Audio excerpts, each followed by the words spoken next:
Барлықтарыңа сәлем. Бүгін міне маған посылка келді. Екі посылка. Біреу 2 айдай болды.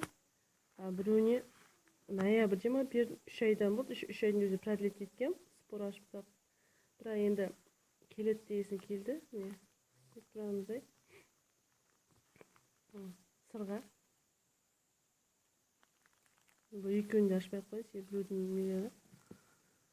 Тапсырыс бергендер көріп тұрғанымыздай. Мынау деген 60 центте тұрады. Жылтырап тұр. Серебряный цвет бар, және де золотистый цвет бар. 925 деген пробасы бар. Оны рас емес екенін білмеймін, бірақ өте әдемі. Сары тұрда көрсеттім алдында. Жылтырап тұр.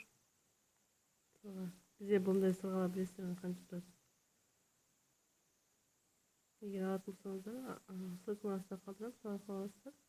Мына жерінде шамал, мына жерінде көрсеңіз көріп тұрсыздар, шамал майысқан екен. Бұндай етпейді. Әйтеуір келді, оған қуанып, айналып. Мына тоже продлить еттім, 2 ай.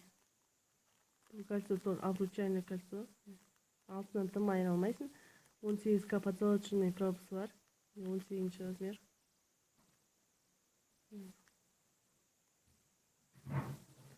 Қай уақытқа шейін қарай кетпейтінді құдай білсін. Білмеймін тоже.